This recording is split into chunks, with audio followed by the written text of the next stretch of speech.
अस्सलाम वालेकुम रहमतुल्लाहि व बरकातुहू। आज हम उन साइंस पे बात करेंगे जिनसे हमें ये पता चल जाएगा कि you are with the wrong person, कि आप एक गलत इंसान के साथ हैं। फर्स्ट ऑफ ऑल, ऐसा बंदा आपको टाइम देना छोड़ देगा, ठीक है। और उनकी वजह क्या होगी? जे आई एम बिज़ी। तो कभी भी किसी की मसरूफियत को बहाना ना करने दें कि वो बंदा मसरूफ़ है और इसलिए इस रिश्ते को टाइम नहीं दे पा रहा। Nobody is that much busy. कोई भी शख्स इतना बिज़ी नहीं होता, सिर्फ तरजीहात का मैटर होता है। जिस शख्स के लिए आप जितने ज़रूरी हैं वो आपको उतना ही टाइम देगा। सेकेंडली, ऐसे लोग आपको इग्नोर करना शुरू कर देते हैं। इग्नोर होना ऐसे शख्स के हाथों को जिसकी अटेंशन पाने के लिए आप 600 लोगों को इग्नोर करके बैठे हो। I know this is the most painful feeling, लेकिन समटाइम्स कभी कभी इग्नोर ना, कोई बंदा आपको इग्नोर करके बड़ा क्लियर कट मैसेज दे रहा होता है कि अब आपको मूव ऑन कर देना चाहिए, कि जान छड्डो भाई जी, अगे बढ़ो। अगर थर्डली बात करें तो आप ऐसे शख्स के साथ कंफर्टेबल होकर कम्युनिकेट नहीं कर पाते। आपको डर होता है मेरी छोटी छोटी बातों पर ये नाराज़ हो जाएगा, ये रिएक्ट कर जाएगा, नाक फुलाकर बैठ जाएगा, तो आप रिजर्व रहना शुरू कर देते हो। ओपन एंड ऑनेस्ट कम्युनिकेशन ख़त्म हो जाती है। अगर आप जज्बाती तौर पर तकलीफ़ में हो भी, ऐसे शख्स को कभी समझ में नहीं आएगी कि आप किस चीज़ से गुजर रहे हो, ठीक है, क्योंकि ऐसे लोग सेल्फ सेंटर्ड होते हैं, खुदगर्ज होते हैं। You don't feel like a priority, कि आपको कभी भी वो ऐसा महसूस ही नहीं करवाएंगे कि अब आप उनके लिए मैटर करते हो, ठीक है। मोहब्बत में ना कभी ऑप्शंस नहीं होते। या तो किसी को इंतखाब करना है तो मुकम्मल करो, या छोड़ना है तो मुकम्मल छोड़ दो।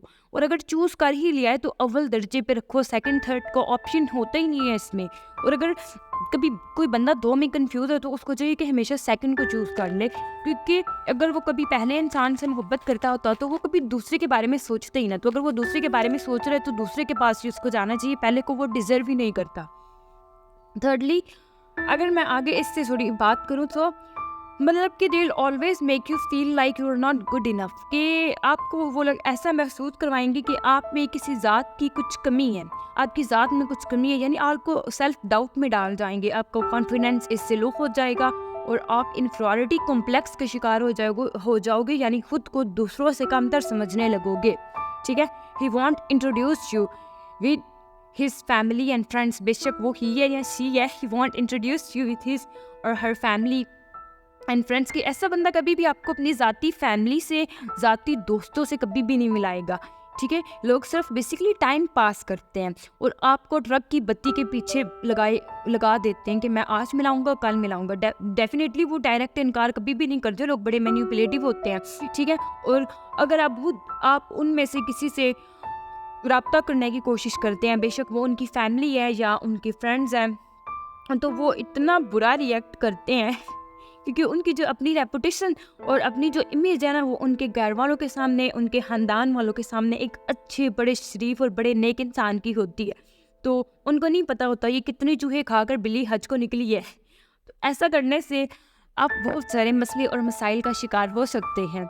Next, in an on and off relationship means to say कि ऐसा बंदा कभी भी आपसे कॉन्सिस्टेंटली बात नहीं करेगा, रब्ता नहीं रख पाएगा। जब भी वो आपसे बोर हो जाएगा, लड़ाई को बहाना बनाएगा, चला जाएगा, शुक्राने के नफल अदा करेगा, ठीक है। उसके बाद कुछ टाइम के लिए फुल टाइम एटीट्यूड दिखाएगा, इग्नोर करेंगे लोग आपको। और जब उनको लगने लगेगा कि यार नहीं, ये बंदा तो कुछ ज़्यादा ही मुझे अब ना सीरियस लेना छोड़ के, यार मेरे लिए तो ये इंटरेस्ट ख़त्म कर रहा है, जब उनको लगेगा कि मछली जाल से निकल रही है तो वो मीठी छुरी बनकर दोबारा आ जाएंगे और कन्वर्सेशन स्टार्ट कर लेंगे। So B where.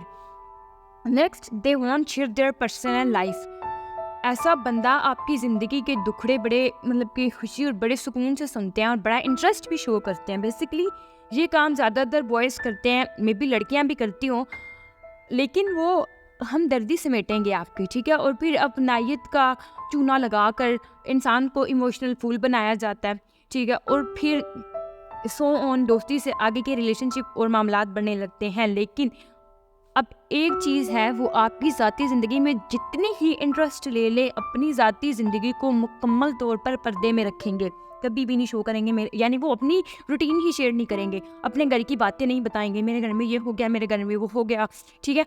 अब वो ऐसा क्यों करते हैं? उनको डर होता है कि कल को कोई कट्टी कट्टा खुल जाएगा तो वो मुकर जाएंगे कि मैं तो इसे भाई जानता ही नहीं हूँ, इस बंदे के पास सबूत ही क्या है कि ये बंदा मुझे जानता है। तो डेफिनेटली ऐसे केस में आपको उस बंदे का सिर्फ नाम ही पता होगा, या डेफिनेटली ज़्यादा से ज़्यादा एक नंबर पता होगा, या चंद शायद किसी दोस्त का पता हो, ज़्यादा आपको उसके बारे में कुछ नहीं पता होगा। तो ये इसके पीछे की रीज़न यही होती है।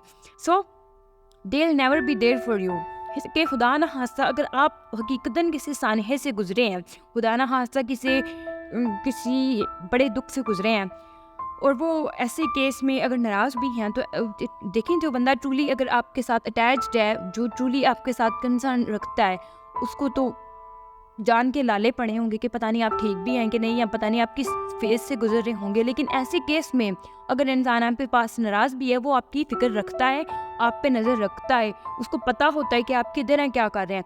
ऐसे केस में बंदे को कोई फ़िक्र नहीं पड़ती, कोई मतलब उसको ख्याल नहीं है कि आप जिंदा भी हैं या मर गए हैं। नेक्स्ट अगर हम देखें, you are the only one who is trying to resolve the conflict. ठीक है, यानी आप खुद ही एक ही अकेले बंदे हैं, वो बंदा नाराज़ होकर जा रहा है या आप नाराज़ होकर अगर कभी बैठ गए हैं, तो आप ही हैं जो वापस जाते हैं और कन्वर्सेशन को दोबारा शुरू कर लेते हैं, वो बंदा खुद नहीं ये कोशिश नहीं करेगा। सो फ्रीक्वेंट आर्ग्यूमेंट्स आपके होते हैं, मतलब जज्बाती तौर पर अगर एक बंदा आपके साथ अटैच नहीं है, वो कभी भी आपको समझ नहीं पाएगा, उसको नहीं पता आप कोई भी बात क्यों कह रहे हैं या इसके पीछे की रीज़न नहीं है, तो वो आपको समझने की कोशिश नहीं करता। ठीक है, they won't try to understand you. आपकी इस फिर मतलब बार बार बहस होने लगती है और बार बार बहस में फिर आप पर तंज कर देते हैं। ठीक है, बातों बातों में उनको आपके ऐप भी नज़र आते हैं, वो आपको बताएंगे कि आप बहुत ज़्यादा लड़ने लगे हैं या कुछ इस तरह का सीन हो चुका है। उसके बाद लैक ऑफ कम्युनिकेशन, यानी बातें करना ऐसे लोग कम कर देते हैं। उनका सीधा नज़र आता है कि ऐसे बंदे का इंटरेस्ट आप में ख़त्म हो चुका है, यानी वो इतना इंटरेस्ट देते ही नहीं है। ठीक है, और इस तमाम चीज़ों की वजह से ये जो ट्रस्ट है अच्छा खासा मुतासिर होता है, यानी कि ट्रस्ट इज़ गोन, आपका एतबार ही ख़त्म हो जाता है दूसरे बंदे पर। सॉरी, आपकी सिक्स सेंस आपको साइन दे रही होती है कि अब इस बंदे का दिल पड़ चुका है, लेकिन you are not listening it, that's why you are here. और मुझे लगता है कि मैंने काफ़ी अच्छे से इसको क्लियर कर दिया है। That's it for today's video. I'll see you in my next video इंशाल्लाह soon। अगर आपको ये मेरी वीडियो अच्छी लगी है तो मेरे चैनल को सब्सक्राइब लाजमी कीजिएगा और कमेंट पे लाजमी बताइएगा कि कौन कौन ऐसे शख्स के साथ है और कौन कौन इस चीज़ से अभी गुजर रहा है। और अगर आपको कोई इस वीडियो से रिलेटेड क्वेश्चन पूछना तो लाजमी पूछिएगा। और अगर आपको कोई इशू है मेंटल, स्पेशली आपका बिहेवियरल इशू, किसी का अगर आपको समझ में नहीं आ रहा, किसी का रवैया कि कोई बंदा ऐसा कर रहा है तो क्यों कर रहा है, आप डेफिनेटली मुझे क्वेश्चन कर सकते हैं कमेंट सेक्शन में। हम लोग उस पर डेफिनेटली एक सेपरेट वीडियो बनाएंगे और सेपरेटली उस पर तफसीलन बात करेंगे इंशाल्लाह। बाय।